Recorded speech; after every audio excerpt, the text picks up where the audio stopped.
for February! Welcome trekkers to South House Rooftop, where you'll be eating, sleeping, living for the next month, and welcome to our handover video.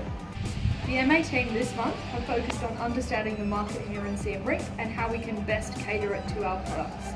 The three products that we're looking at the moment are our workshops, our blueprints, and of course our application, but they're all at different stages of development. At the start of the month, following the December and January teams here, we decided to set a bunch of goals for ourselves, and these were to develop a blueprint template for the Landline Museum plot, sell a bunch of workshops, and also investigate further the supply chain. Our workshops here in Cambodia aim at introducing permaculture practices to smallholder farms to increase crop yields and increase consistency in crop yields as well. So we held our first workshop today and it went way better than we were expecting. So we had 4 farmers come, 6 people in total. They were interested the whole time, which is really good. I think if you guys are going to start running workshop again, try and get people moving a bit more. If they're sitting down and you're talking at them, they seem to get a bit stale and they didn't really listen as well as if you were doing lots of different things. Good luck with your workshops, guys. Hope they go well.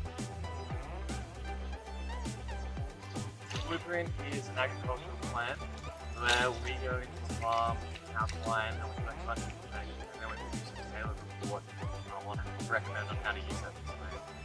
It's important to remember that this is a consultancy report per se, where we are developing new techniques that specifically tailored to the land. The techniques that we recommend across the blueprint have similarity. And so what we thought we'd do this month was develop a template of a blueprint for the Landline Museum model. So we have that document, it's got 5 phases of the blueprint now, it's got all the graphs that we're going to need. So what you can now do is go and use that as a sales tactic, show them that blueprint, and then when you have a new client, actually use those same graphs, whatever blueprint. The February group has made progress on a cloud-hosted database and created a script to push every Google Sheet from the FarmEd database into it, allowing in-depth analysis of data. Check out the drive for all the pictures collected by FarmEd, identifying pests and diseases present in plants and crops for the classification component of the smartphone app. This job can be continued by you, working to improve our database.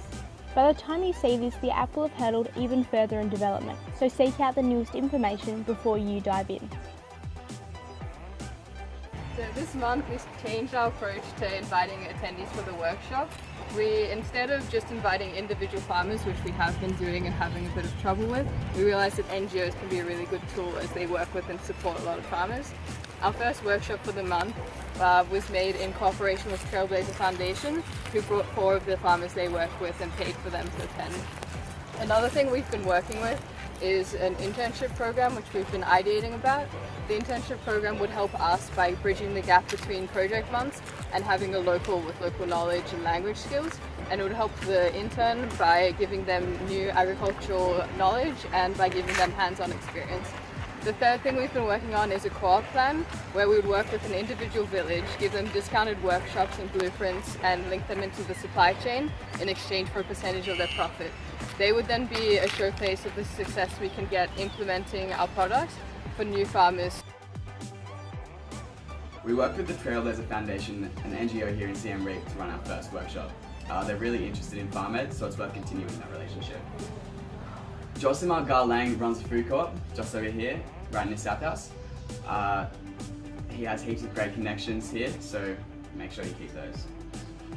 Stella Cham is an English-speaking stakeholder here in Siem Reap. He already teaches farming practices to his neighbours, so maybe he could get on board with teaching the workshops. Sang Kung, we got our first blueprint EOI of him, so maybe you guys could continue that and actually sell the blueprint to him. Sam Nang is the son of the chief in the Trev village, where we want to implement our co-op plan, so make sure you keep the dialogue with him going so we can implement that. And make sure you always check the drive before contacting any of our key stakeholders, just so you understand our relationship we have with them. So we also recommend developing a marketing plan as to how to best sell both the blueprints and workshops to the individual customers. Another strong pathway that we would recommend is for you to develop more content development for the workshops. We would think that's a great idea if you can create a set of distinct subjects such as pest identification as well as seasonal variation in crop production. Thirdly, we'd also recommend that you develop the internship program, which Katie has already created a document explaining, as we believe it's invaluable to the continued presence of FarmEd in Cambodia. We also highly recommend connecting with wholesalers and distributors to establish our role within the supply chain in Siem Reap. Finally, we cannot stress enough the importance of checking out the Google Drive. There's so much on there and we've only just scratched the surface on this video. So that's it from us, Trekkers. Good luck! Good luck.